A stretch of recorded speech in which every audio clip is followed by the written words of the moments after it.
생각해보면 예수님께서 목욕하는 이야기와 발을 닦는 이야기를 했어요. 그래서 제자들의 발을 직접 씻어주시는 세독식을 거행했단 말이에요. 그러면서 우리에게 교훈하신 게 있어요. 너희들은 반드시 교만하지 말아라. 그리고 내가 너희들을 섬기는 것처럼 섬겨야 되는 것입니다. 그리고 서로를 섬기며 아끼며 사랑해라. 내가 너희 죄인된 너희들을 섬기는 것처럼 서로를 사랑하는 것이 무엇이 어렵겠느냐. 그리고 서로 존중하며 살아라. 이 말씀을 했단 말이에요. 자, 말씀을 한번 또 읽어볼게요. 오늘 본 말씀 10절 말씀입니다. 시작. 예수께서 이르시되 목욕할 자는 저밖에 씻을 필요가 없느니라. 온몸이 깨끗하니라. 너희가 깨끗하나 다 하나니라. 자, 씻는 자는 단어가 두 가지가 나오는데 예수는 의도적으로 두 단어를 다른 단어로 썼어요. 맨 처음에 이미 목욕한 자는, 목욕이라는 단어도 씻는다는 뜻이에요. 그런데 왜 목욕이라고 해석했느냐면 루오라는 단어를 썼기 때문에 그래요. 루오는 전신을 씻다 이런 뜻이거든요. 그러니까 목욕이죠. 예수님께서 의도적으로 씻는다는 단어를 나눠서 얘기를 했어요. 그리고 두 번째, 발밖에 씻을 필요가 없다. 그것을 씻는다는 단어가 나오는데 니프토라는 단어예요. 이것은 부분적으로 씻는다. 손 씻을 때 쓸 때도 니프토, 발 씻을 때도 니프토, 얼굴 씻을 때도 니프토, 전신은 루오 이렇게 되는 거예요. 그러니까 예수님께서는 굳이 나눠서 얘기했다는 거예요. 왜냐? 두 가지가 의미가 다르기 때문에. 목욕이라는 의미와 바르시는 의미가 다르기 때문에 굳이 단어를 나눠서 얘기하는 거예요. 우리는 지난주까지 어떤 얘기를 했냐면 목욕에 대한 얘기를 한 거예요. 제가 뭐라고 말씀드렸어요? 기억나실지 모르겠어요. 제가 단어를 얘기하면 좀 나실지도 모르겠네요. 목욕은 뭐라고 그랬어요? 회심이다, 중생이다 이렇게 말씀드렸죠. 그리고 뭐라고 그랬어요? 칭의다 이렇게 말씀드렸잖아요. 목욕은 구원과 연결되어 있는 거예요. 한 번 목욕한 사람은 또 목욕할 필요가 없다. 예수님께서 그렇게 말씀하시면서 그게 뭐냐? 중생이다, 거듭남이다, 회심이다, 칭의다. 의인은 아니지만 내가 너희를 의인이라고 불러줄게. 천국 갈 수 있어. 이 말씀을 한 거예요. 그 오늘은 무슨 얘기를 할 것이냐면 씻는다, 니부터, 발 씻는다. 이 얘기를 좀 해보려고 해요. 자, 목욕은 구원은 일생에 한 번 일어나는 거예요. 왜? 성경에 뭐라고 썼어요? 목욕한 자는 발만 씻으면 돼 라고 했기 때문에 한 번 일어나는 거예요. 근데 이것 때문에 이 사건 뿐만 아니고 여러 가지가 있지만 그 칼빈주의와 알마니안주의가 좀 나눠져요. 알미니안은 누구냐면 장로교 외종교 교단, 그러니까 감리교, 순복음, 그리고 우리 성결교, 그리고 이제 칼빈주의는 장로교, 그리고 어디죠? 침례교, 그 성공회, 여기가 이제 칼빈주의예요. 칼빈은 루터, 칼빈 이 사람들을 따르는 거고. 근데 다 똑같은데 조금 차이가 있단 말이에요. 자, 칼빈주의 같은 경우는 뭘 얘기를 하냐면 구원은 일생에 단 한 번만 일어나요. 성경에 써 있어요. 저도 여기 동의하고 사실. 근데 알미니안주의는, 자, 우리 교단은 오리지널 알미니안주의가 아니에요. 우리는 누구라고 그러냐면 웨슬리안이라고. 감리교를 창시한 웨슬리. 근데 웨슬리가 알미니안주의를 따르지만 잘못된 것들은 보완해가며 다른 신학을 만들었거든. 그래서 그건 알미니안주의라고 하지 않고 웨슬리안. 그 웨슬리를 따르는 사람들은 감리교에서 나온 종파가 어디냐면 성결교, 그리고 구세교 이렇게 나오는 거예요. 그리고 순복음. 이제 우리는 오리지널 알미니안은 아니에요. 알미니안이 잘못된 게 많이 있었기 때문에. 자, 알미니안이 이단 취급을 하는데 알미니안이 원하는 건 뭐냐면 구원은 하나님의 전적인 힘으로 되는 게 아니라 사람과 하나님이 협력해야지 이루어지는 것이다. 사람이 응답을 해야지 구원이 이루어지는 거야. 여기서 무너지는 게 뭐냐면 하나님의 전능성이 무너지는 거예요. 또 인간의 도움을 받아야 되잖아. 그러니까 여기서 문제가 생겨요. 그래서 뭐라고 말하냐? 사람이 죄를 지으면 구원을 받았을지어도 잃어버린다. 그럼 회개하면 또 구원받는다. 또 잘못하면 또 잃어버린다. 또 회개하면 또 구원받는다. 이게 알미니안주의. 그러니까 구원이 너무 형편없어. 왔다 갔다 왔다 갔다 왔다 갔다 하는 거예요. 그런데 우리 성경적인 건 뭐냐면 구원은 한 번만 이루어지는 거예요. 예수님 뭐라 그랬어요? 내 손 안에서 내 것을 빼앗을 자가 아무도 없다 그랬거든요. 그러니까 여러분들은 구원받은 상태로 그대로 있는 거예요. 대신에 뭐가 문제냐?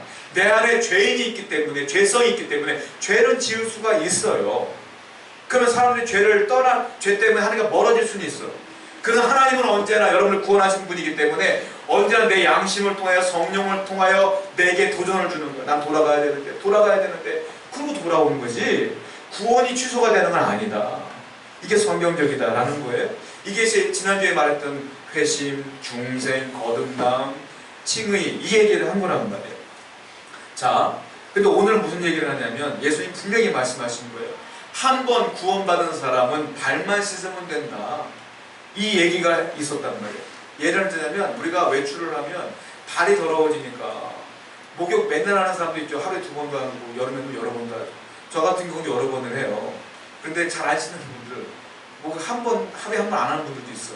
겨울에는 그냥 발만 닦고 마는 분들이 있어. 제가 남자분들 남성이니까 많이 하잖아요. 그런 분들이 꼭 굉장히 많이 있어요. 자, 그래도 뭐라고 문제는 안 돼. 자기 혼자 불편하잖아 문제는. 그러니까 외출은 그래. 그런데 우리가 영적인 내 마음의 영혼의 죄는요 매일매일 죄를 져. 그러니까 이 영혼의 죄를 매일 깨끗하게 하지 않으면 하나님과 멀어질 수밖에 없는 거예요. 그러니까 매일 죄를 회개해야 된다. 이게 발 씻는 행위란 말이에요. 자, 그러면 우리가 궁금한 게 있어요. 발 씻는 게 뭐냐? 그럼 단순히 내가 하나님 잘못됐어요 라고 회개만 하면 되는 것이냐? 이게 그렇게 단순한 문제가 아니에요. 이 굉장히 어렵고도 심오한 문제야. 목욕하는 문제, 구원받는 문제, 지난주에 얘기한 것처럼 어렵잖아요. 심오한 얘기란 말이에요. 발 씻는 문제도 굉장히 심오한 문제예요. 그럼 어떻게 씻을 것이냐? 이게 중요해요. 자, 첫 번째. 예수님께서 발만 닦으면 돼 라고 했는데 발을 어떻게 닦을 것이냐? 첫 번째, 제일 중요해요. 예수님의 보혈로만 닦을 수 있어요. 그냥 내 힘으로 닦을 수 있는 게 아니에요. 이게 그리스도의 보혈로만 닦을 수 있다. 자, 성경을 보겠습니다. 요한일서 1장 7절부터 9절 말씀 읽어볼까요? 시작. 그가 가운데 계신 것 같이 우리도 이 가운데 행하면 우리가 서로 살림이 있고 그 아들 예수의 피가 우리를 모든 죄에서 깨끗하게 하실 것이요 만약 우리가 죄가 없다고 말하면 스스로 속이고 또 진리가 우리 속에 있지 아니할 것이요 만약 우리가 우리 죄를 자백하면 그는 믿으시고 이로써 우리 죄를 사하시며 우리를 모든 불의에서 깨끗하게 하실 것이요. 자, 성경에 뭐라고 했느냐면 예수의 피가 우리를 모든 죄에서 뭐한다고요? 깨끗하게 하실 것이다. 예수님의 피가 나를 깨끗하게 하는 거예요. 발을 깨끗하게 하는 건 누구 때문이냐? 예수님의 피로만 가능하다. 나의 능력과 나의 노력으로 되는 게 아니에요.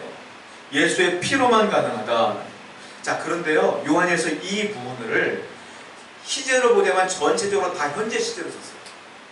과거, 현재, 미래라면 현재 시제로만 다 쓴 거예요. 이게 무슨 의미냐? 과거에 예수님께서 십자가에 달려 돌아가심으로 너희들을 용서했었어. 이게 아니에요. 무슨 말이냐? 예수의 피가 지금도 너희를 씻어주고 있어. 이런 뜻이에요. 그러니까 예수의 보혈의 피는 지금 저와 여러분들에게도 영향력이 있다 없다? 있다. 그분의 피가 지금도 나를 씻고 있다 라는 뜻이에요. 이게 현재로만 다 썼기 때문에. 자, 그리고 또 하나 생각해 봐야 될 게 있는데 예수님의 피로 내가 깨끗함을 입으려면 여러분들이 여기에 맞는 조건을 충당하셔야 돼요. 이게 우리가 해야 될 부분인 거예요. 예수님의 피로 깨끗하게 하는 건 주님이 하실 일이고 이미 하셨죠. 그런데 이제부터는 여러분들이 할 일이에요. 어떻게 할 것이냐? 조건이 있어야 돼. 첫 번째 조건은 뭐냐면 내가 죄인인 것을 여러분 스스로 인정해야 돼요. 인정하지 않는 사람은 예수의 보혈의 피로 깨끗함을 입을 수가 없다. 어떤 분들은 그래요. 당신 죄인이에요 라고 하면 내가 왜 죄야? 내가 왜 죄인이야? 나는 당신보다 깨끗하게 살았어. 나는 도덕적이야. 쟤보다 내가 난데 쟤는 예수 믿는 것 때문에 깨끗한가? 이렇게 말하는 분들 있잖아요. 여러분들 주님께서 말씀하시는 죄인이라는 건 도덕적이고 윤리적인 걸 말하는 게 아니에요. 그래서 내가 죄인인 걸 인정해야 돼. 성경을 보겠습니다. 로마서 6장 12절 말씀이에요. 시작. 그러므로 너희는 죄가 너희 주를 몸을 지배하지 못하게 하여 몸의 자유에 순종하지 말고. 무슨 말이냐면 여러분들이 구원받음으로 목욕을 했단 말이에요. 그때 어떤 일이 벌어지는 거냐면 저와 여러분들은 죄인이었지만 죄의 지배 아래에 있었지만 그 죄의 지배에서는 벗어나는 거예요. 이제 여러분들은 죄의 지배에서 벗어나는 거야. 죄의 지배에 있는 사람은 내가 죄인인 것도 모르고요. 죄 짓고 살아도 죄의식도 없어요. 그냥 그러고 사는 게 죄의 지배 아래 있는 사람이에요. 그런데 예수 믿고 난 뒤에는 죄가 무엇인 줄 알아. 그리고 죄를 짓게 되면 내 양심에 꺼려져. 하나님은 원하지 않을 텐데 라고 내가 회개하게 돼. 이건 죄의 지배 아래 벗어난 사람의 특징인 거예요. 그러니까 저와 여러분들은 구원받음으로 말미암아, 목욕함으로 말미암아 죄의 지배에서 벗어났어요. 믿으시기 바랍니다. 그런데 문제는 뭐냐? 죄의 지배에서는 벗어났지만 아직도 내 안에는 죄의 성질이 남아있다 이거예요. 그걸 뭐라고 말하냐? 남아있는 죄, 내 안에 있는 죄, 죄성이라고 해요. 죄성. 이거는 모든 사람이 똑같이 있는 거예요. 예수 믿는 사람도 있고 예수 없는 사람도 있어. 예수 없는 사람은 죄성이기 때문에 죄를 지어. 그러나 죄의 지배 아래 있었기 때문에 죄인지도 모르고 사는 거예요. 그러니까 우린 죄성은 있지만 죄의 지배 아래 없기 때문에 죄인 걸 알아서 회개하는 거예요. 이 차이지 여러분과 저는 죄성이 있어요. 그런데 이걸 인정해야 돼. 인정하지 않고 나는 죄인이 아닌데? 라고 하면 너 스스로 속이는 자라 아까 읽은 성경에 써있는 거예요. 그러면 문제가 뭐냐면 내가 죄인인 걸 인정하지 않으면 여러분들은 지금 여기서 완벽한 의인이 되어야 된단 말이에요. 자, 제가 질문 하나 해볼까요? 죄 한 번도 안 지은 적 있어요? 살면서 생각과 행동으로 말로 죄 안 지은 적 있어요? 저나 여러분이나 그럴 수 없잖아요. 그러니까 우리 완벽한 의인이 될 수가 없어요. 죄성이 있기 때문에 그래요. 죄 있는 것을 인정하라. 이게 그리스도의 보혈로 내가 씻김받은 첫 번째 조건이에요. 두 번째 조건이 충족돼야 돼요. 자, 죄인인 걸 인정했으면 어떻게 되느냐면 내 죄를 그리스도 앞에서 회개로 고백해야 돼요. 죄인인 걸 고백해야 돼요. 자, 성경 읽어봐요. 요한일서 1장 9절입니다. 시작. 만일 우리가 죄를 자백하면 이쁘시고 이로써 우리 죄를 사하시며 우리를 모든 불의에서 깨끗하게 하시고 뭐라고 했어요? 우리 죄를 어떻게 하면? 자백하면. 누구한테? 사람한테가 아니에요. 목사한테가 아니에요. 누구한테? 하나님한테 자백하면. 자백을 받는, 고백을 받는 분은 누구예요? 하나님이에요. 그런데 문제는 뭐냐면 고백을 하려면, 자백을 하려면 이 공식석상에서 여러분들의 죄를 자백할 수가 없어요. 사람들이 같이 밥 먹는 가운데 나 어저께 이런 죄를 졌어. 자백할 수 있어요? 자백할 수 없어요. 하나님 앞에 자백한다고 하지만 사람들의 귀에 들을까봐 내가 부끄럽잖아요. 자백할 수 없어. 그러면 죄를 자백하려면 어떻게 될까요? 하나님과 나 사이에 독대하는 시간을 가져야 되는 거예요. 그게 뭐예요? 개인의 기도 시간입니다. 나 혼자 하나님 앞에 독대하여 하나님 내가 이런 죄를 졌습니다 하고 고백하고 자백하는 시간이 반드시 있어야 된다. 이게 뭐냐? 내 발을 씻는 행위인 거예요. 여러분들 스스로 매일매일 하나님 앞에 독대하는 시간을 갖고 있나요? 기도하는 시간을 갖고 있습니까? 그럼 여러분들의 발을 잘 씻고 있는 거예요. 그런데 내가 기도하는 시간을 갖고 있지 않는다면 여러분들 발을 잘 못 씻고 있는 거잖아요. 내 죄를 고백하지 않기 때문에. 하나님께서 원하시는 건 뭐냐? 독대의 시간을 가져라. 내가 하나님께 죄를 자백하는 순간 내 안에 더러움이 씻겨져 나가는 거야. 하나님 나를 용서해 주기 때문에. 그 시간이 반드시 필요하다. 만약에 여러분들이 기도하지 않았다면 오늘 이 시간부터 당장 집에 돌아가서부터 그 시간을 가져야 돼요. 하나님께 독대하고 고백하는 시간이 있어야 된다. 자, 문제는 내가 죄인 것들을 인정했어요. 내가 죄인 것들을 자백했어요. 여기서 끝나면 내가 깨끗해지는 걸 경험할 수 있어요. 내 마음이. 그런데 문제는 뭐냐면 내가 하루를 또 살아가면 또 죄를 또 져. 그럼 또 고백해. 또 깨끗해졌어. 또 죄를 져. 또 고백해. 또 용서받았어. 이것들이 계속 반복된단 말이에요. 하나님이 원하시는 건 이런 삶이 아니에요. 세 번째, 우리가 예수 그리스도의 보혈로 찢김 받는 마지막 조건이 뭐냐? 하나님 앞에 빛 가운데 진리 가운데 행할 수 있어야 된다. 이게 세 번째. 인정했다면, 죄인 걸 인정했다면, 독대하는 시간으로 하나님께 고백했다면 이제 다시는 그 죄를 지으면 안 돼요. 이 삶이 연결돼야 된다. 자, 성경을 볼게요. 요한일서 1장 7절입니다. 시작. 그가 빛 가운데 계신 것 같이 우리도 빛 가운데 행하면 우리가 서로 사귐이 있고 그 아들 예수의 빛과 우리를 모든 죄에서 깨끗하게 하실 것이요. 뭐라고 합니까? 그가 빛 가운데 계신 것 같이. 주님은 빛 가운데 계신다는 거예요. 그러면 우리 어떻게 하라고요? 너희도 빛 가운데 어떻게 하라? 행하라. 주님이 빛 가운데 있으니까 너도 빛 가운데 행하라. 이게 세 번째 조건인 거예요. 빛은 뭐냐? 거룩함이에요. 진리예요. 죄가 아니에요. 악이 아니에요. 그러니까 하나님 내가 죄를 졌어요 라고 난 죄인이에요 인정했으면 하나님께 기도하는 시간으로 고백했으면, 용서함 받았으면 다시는 그 죄 가운데 들어가면 안 되죠. 내가 빛 가운데, 거룩함 가운데 행해야 되죠. 그 말씀을 하시는 거예요. 여러분들이 착각하는 것 중에 하나가, 죄는 보물이 아닙니다, 여러분. 보물은 어떻게 해요? 내가 몰래 꼭꼭 숨겨놓죠. 그거 내가 꼭 품고 있죠. 보물이니까.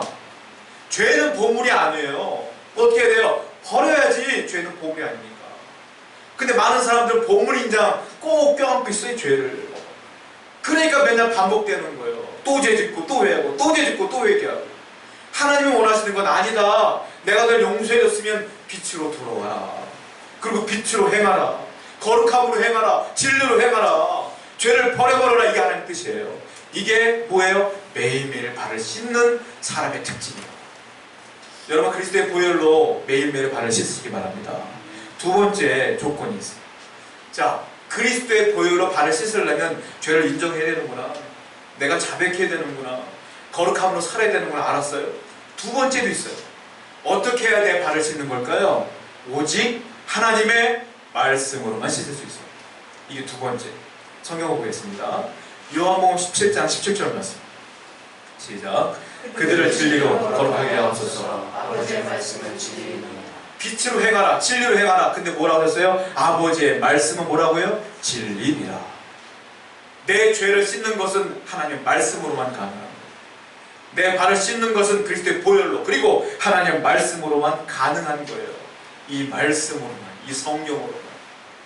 자, 전 세계 교회를 망친 부류가 두 부류가 있습니다. 한국 교회에 아주 지대한 영향을 끼치며 교회를 망가뜨리는 두 가지 부류가 있어요. 첫 번째는 20세기 현대신학. 제가 20세기 현대신학이라는 책을 읽으면서 제가 그걸 공부를 한 적이 있어요. 신학에서. 자, 어떤 신학이 들어왔냐면 자유주의 신학이 들어왔어요. 자유주의 신학의 특징이 뭐냐면 고등비평 학문을 신뢰해요. 그 사람들은. 고등비평 학문이라는 것도 제가 배워봤는데, 이게 뭐냐면 취지는 좋아요. 취지는 하나님의 말씀을 더 하나님의 말씀답게 만들겠다라는 취지로 만든 학문인데, 대한민국에 있는 많은 목사님들은 은혜로, 믿음으로 해서 성도들 다 은혜로 성장해 나갔단 말이에요. 그런데 이제 미국이나 영국이나 독일로 유학을 갔다 오면서 새로운 학문을 접하는 거예요. 미국이나 유럽 사람들은 대한민국 같은 믿음을 갖고 있지 않아요. 여러분 아시다시피 좀 달라. 결이 달라. 자, 그들의 믿음의 영향을 받는데, 그들의 학문의 영향을 받는데, 그들의 학문은 뭐냐면 하나님의 말씀을 쪼개고 쪼개는 거예요. 어떻게 쪼개냐? 사람의 이성으로 쪼개는 거야. 근데 한국에서 믿어라 이 얘기만 듣다가 미국을 갔더니, 영국을 갔더니, 독일을 갔더니 새로운 학문을 접하는 거야. 하나님의 말씀을 이성으로 막 쪼개거든. 그러니까 신기한 거예요. 목사님들도 그걸 막 영향을 받아서 가르쳐줘야지 한국에 들어와서 교수로 또 목사로 들어와가지고 막 영향을 끼치기 시작하는 거예요. 그게 자유주의 신학이고, 그게 고등비평 학문이에요. 예를 들면 이런 거예요. 우리는 성경은 하나님의 말씀을 믿습니다. 그렇죠? 그런데요, 여러분 그거 아세요? 성경을 쓴 건 하나님이 아니에요. 누가 썼어요? 사람이 썼어요. 40명이 훌쩍 넘는 사람이 쓴 거예요. 그런데 왜 하나님 썼다고 믿을까요?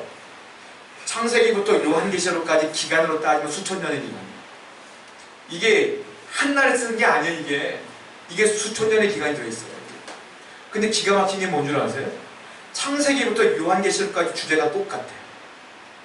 쓴 사람이 다르고 쓴 기간이 다르고 역사가 달라. 1000년 전에 쓴 사람이나 1000년 후에 쓴 사람이 똑같은 얘기를 하고 있어. 성경에서. 구약은 뭐예요? 예수 그리스도가 오실 거야. 너희도 구원하실 거야. 신약은 뭐예요? 그분이 오셨어. 너희 그분을 믿으면 구원받아. 이게 똑같은 얘기예요. 흐름이. 이게 가능하자고. 불가능하다. 그럼 어떻게 가능한 거냐? 한 분 성령께서 시대마다 하나님을 사랑하는 사람을 선택하여서 그들에게 지혜와 능력과 명철을 주심으로 하나님의 말씀을 심어줌으로 그들이 쓰게 된 것이다. 그래서 이 성경은 사람이 썼지만 누가 쓴 것이다? 하나님이 쓴 것이다. 우리 그래서 성경을 하나님의 말씀을 믿는 거예요. 믿으시기 바랍니다. 그런데 고등비평 학문은 뭐냐면 이걸 믿는 게 아니라 사람이 썼잖아. 여기서 끝나는 거야. 사람이 썼잖아. 그래서 사람이 썼기 때문에 사람이 그 사람이 쓴 시대 상황과 그 사람의 마인드로 이 성경을 투영하는 거야. 하나님 마음이 아니라. 그래서 이 사람이 이걸 의도해서 쓴 거야. 이 부분은 모자라니까 편집했네. 이 사람이 쓴 거네, 편집했네. 그래서 이 사람의 의도에 맞게 쓴 거야 라고 얘기하기 시작하는 거예요. 근데 한 번도 못 들은 얘기니까 이걸 막 전파하기 시작한 거예요. 결국 하나님의 말씀의 권위가 땅에 떨어져 버린 거예요. 완전히. 이게요, 독일로 들어가요. 독일 신앙이 완전히 망가졌어요. 교회가 다 망가졌어요. 그래서 이게 영국으로 들어갔어요. 영국 교회 다 망가졌어요. 이게 미국으로 들어갔어요. 다 망가졌어요. 이게 한국으로 20세기에 들어왔어요. 한국 교회 김강이 흔들리기 시작하는 거예요. 여러분, 우리 교회는 오직 이 말씀을 하나님 말씀으로 믿으시기 바랍니다. 하나님 말씀이에요. 이거는 절대로 변함이 없는 하나님 말씀입니다. 이게 하나님 말씀의 권위를 흐트러뜨렸어요. 두 번째, 하나님 말씀의 근간을 흐트러진 조직이 있는데 누구냐면 신비주의자들입니다. 한국 교회가 이 영향을 굉장히 받았어요. 신비주의의 특징이 뭐냐? 꿈을 꿔, 예언을 해, 은사가 나타나, 병고침이 나타나, 막 입신이 나타나. 하나님의 역사하시면 나타납니다. 분명히 나타나요. 그쵸? 우리 다 경험했어. 그런데 그 사람들의 특징이 뭐냐면 거기에 올인을 하고 거기에 집중을 해요. 그리고 하나님 말씀을 등한해. 제가 어떤 집회에 참여를 했는데 집회가 5시간이 진행돼요. 집회가. 그런데 찬양과 기도와 은사가 막 나타나는데 5시간 집회 가운데에 그 집회와 기도가 4시간 40분이에요. 하나님의 말씀은 10분, 설교 10분. 전 너무 충격을 받았어요. 그러니까 애들이, 젊은 사람들이 난리가 나. 막 입신도 들어가고 막 방언도 터지고 예언도 하고 난리가 나. 그것뿐이야. 5시간 지나고 집에 가면 변화가 일어나지 않아. 똑같아. 근데 그런 게 한국을 휩쓸었거든요. 저기 여 앞에 있는 저 같은 경우도 제가 볼 때 여러분 앞에 여러분들 병고침을 위해 기도도 잘 안 하고, 그러니까 여러분 제가 은사 없어 보이죠? 제가 은사 굉장히 많아요. 어릴 때부터 저를 본 분들은 다 알아. 저는 고등학교 때 자랑이 아니라 제가 이 얘기를, 반대 얘기를 하려고 하는 거예요. 오해하지 마세요. 고등학교 때 학생부 회장할 때 부흥회 같은 거 하잖아요. 교회에서. 저 방언을 막 기도를 해요. 그럼 친구들이 방언 못 받는 친구들이 제 옆으로 막 그 기도를 막 해. 저한테 살짝 얘기해. 나 방언 받고 싶어. 그럼 제가 등에다 손을 얹고 기도하면 걔가 방언 터져요. 고등학교 때. 그 제 친구들 다 와고 제가 다 방언, 기도하면 다 방언 터졌었어. 그리고 제가 목회하고 그러지 않습니까? 은사를 많이 주셨어요. 하나님께서. 신용사도 주셨어요. 아픈 분들 기도하자면 제가 몸살기가 와. 기도하는 순간. 그럼 그분이 나. 그리고 제가 또 예언 형사 주셨어. 안수를 하면 하나님이 그분에게 하신 말씀을 저에게 주셔요. 어쩔 때 영상으로 주시기도 하고 어떨 때는 말씀으로 주시기도 하고 줘요. 은사를 많이 받았어. 그런데 제가 그 은사를 활용하지 안 해. 왜 그럴까요? 제가 은사를 활용하다 보니까 어떤 일이 벌어지냐면 하나님이 주신 특별한 은사인데 내가 하는 것에 착각을 들어. 내가 주는 것 같아. 내가. 그리고 나도 모르게 난 아니라고 하는데 나중에 시간이 지나 보니까 내가 교만이 하고 어깨에 이렇게 올라가 있더라고. 내가 쟤보다 신앙이 뛰어난 것 같아라는, 내가 그들을 구분하고 있더라고요. 그러니까 이건 아니다. 이건 아니다. 이건 아니다. 그리고요, 은사가 많은 교회를 가보세요. 제가 저번에 말씀드렸잖아요. 번호표 뽑고 기도해 준다니까요. 아니에요. 그 사람이 기도해 주는 게 아니잖아. 여러분, 제가 장담컨대 여러분들이 아프시잖아요. 하나님께 기도해 보세요. 하나님이 고치려고 마음만 고치면 여러분들이 그냥 하나님만 해도 다 고쳐주시는 거예요. 누가 기도 고쳐주는 게 아니라 하나님이 고쳐주는 거니까. 그러니까 은사가 나타날 수는 있지만 집중할 필요 없어요. 왜? 하나님도, 예수님도 많은 사람들에게 복음을 전파하는데 간단해. 오병이어 사건 매일매일 벌이지만 사람들 다 구원받아. 근데 오병이어 사건 딱 한 번만 했단 말이에요. 예수님께서. 왜 그래요? 왜? 나사로처럼 죽으니 나을 된 사람 맨날 고쳐주면 돼. 근데 한 번만 고쳐줬단 말이에요. 왜 그래요? 대부분의 시간 뭐 했어요? 주님은 설교하는 데 집중했어요. 말씀 증거하는데. 바울의 성경을 보세요. 바울도 은사가 있어요. 기도해주면 귀신이 쫓아나와. 도망갔어. 근데 그 기도가 매일매일 일어나지 않아. 뭐예요? 두란노 서원 가서 일주일 내내 설교만 하고 앉았어. 왜? 말씀이 중요하니까. 성경이 말씀이 중요한 거예요. 그 은사는 하나님이 주고 싶을 때 주시는 거예요. 우리가 특별히 원하지 않아도 필요할 때 주시는 거예요. 그거는. 그 하나님의 책임인 거예요.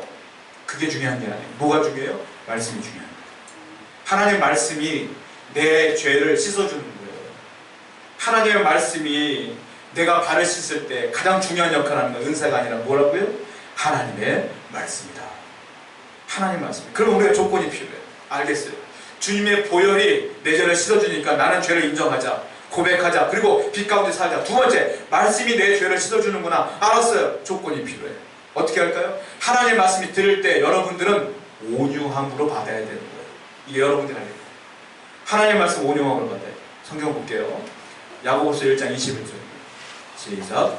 그러므로 모든 더러운 것과 넘치는 악을 내버리고 너희 영혼을 능히 구원할까 마음에 심어진 말씀을 온유함으로 받으라. 말씀을 어떻게 하라고요? 온유함으로 받아라. 이게 무슨 소리냐면 하나님의 말씀을 그냥 긍정적으로 다 받으라 이 말이에요. 이게. 보통 죄가 있거나 죄인인 같은 경우는 하나님의 말씀을 증거하면 안 받아요. 말씀을 증거하면 저 목사가 나한테 하는 말인가 보다 하고 고깝게 들어. 그 귀를 딱 막아요. 제가 여러분에게 확실하게 말씀드릴 게 있어요. 저는 지금 개척해서 지금까지요. 아니 개척 이전부터 제가 부목사 할 때부터 전부다. 아니 전도사 할 때부터 지금까지 단 한 번도 내가 저 사람한테 하고 싶은 얘기를 설교에서 한 적이 단 한 번도 없어요. 하나님은 아십니다. 나는 성경에 나온 얘기를 그냥 해석할 뿐이지 그 사람이 어떤 감정을 갖고 얘기한 적 단 한 번도 없어요. 근데 듣는 사람들은 어떻게 원하는지 아세요? 우연히 이 말씀이 그 사람의 마음에 꽂힐 수가 있잖아요. 그러면 오해를 해. 저 사람이 나한테 하는 말인가 봐 하고 오해를 해.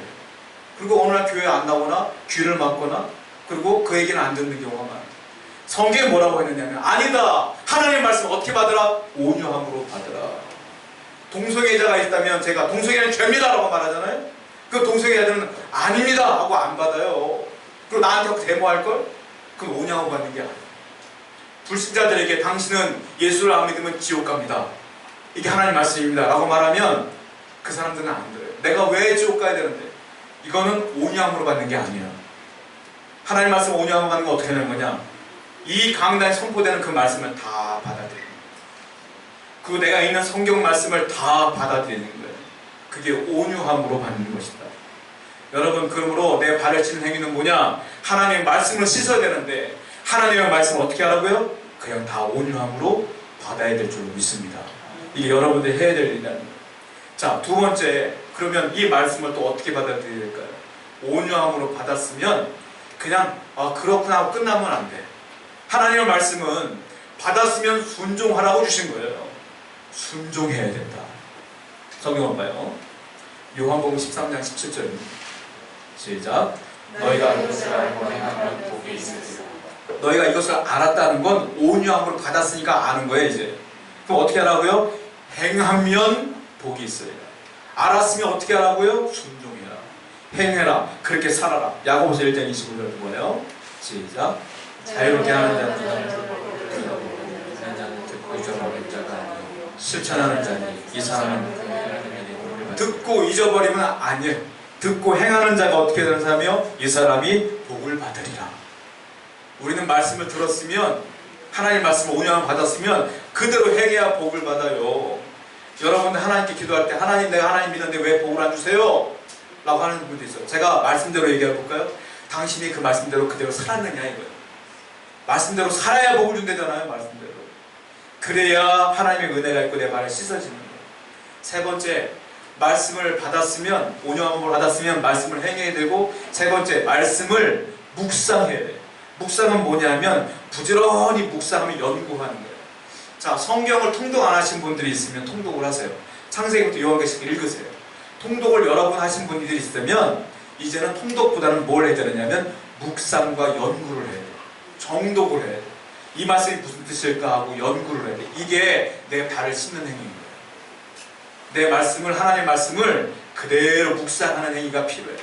그러니까 묵상이라고 하니까 사람들이 오늘날 많은 편의시장을 많이 했어요. 옛날에 갑자기 큐티책이라는 게 나와가지고 본문 조금 나오고 묵상하십시오라고 유행이 됐어요. 안 하는 것보다 훨씬 낫지.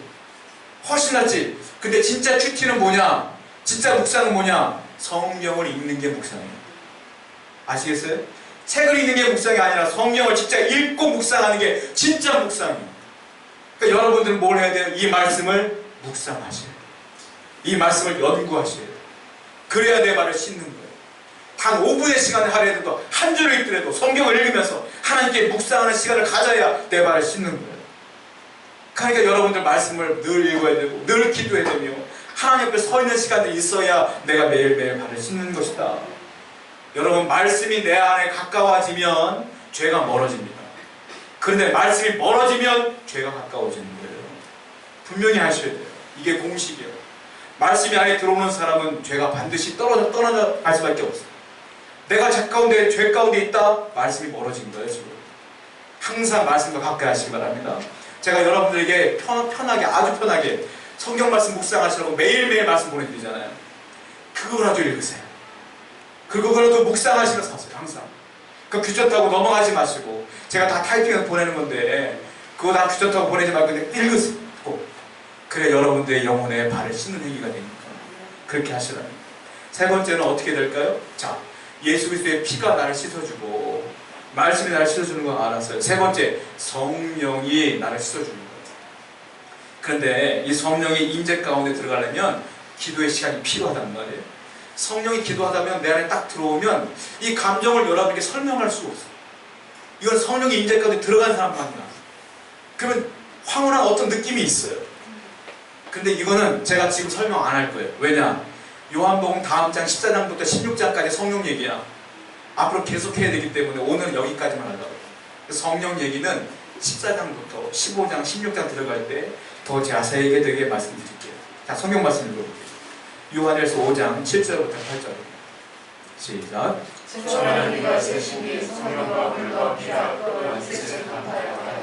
내 발을 씻는 분은 세 명이에요. 누구예요? 성령과 물과 그리고 뭐예요? 피. 성령으로 나를 거룩하게 만들 수 있어요. 두 번째, 물은 뭔지 아세요? 물은 말씀이에요. 말씀이 나를 깨끗하게 씻어주는 역할을 하는 거예요. 피는 뭐라 그랬어요? 그리스도의 보혈. 그 보혈이 나를 씻어주는 거예요. 그래야 여러분들이 발을 씻는 거예요. 이게 쉬울 것 같아요? 어렵습니다. 평생 하는 거예요. 그래야 여러분들은 구원받은 사람으로서 삶을 살아갈 수 있어요. 그래야 친히 하나님의 복이 여러분 가운데 임하게 될 줄로 믿습니다. 당장 오늘부터 여러분들 이 일을 행하시는 여러분들에게 축원드립니다. 우리 기도하겠습니다. 말씀을 기억하시면서 절단의 기도를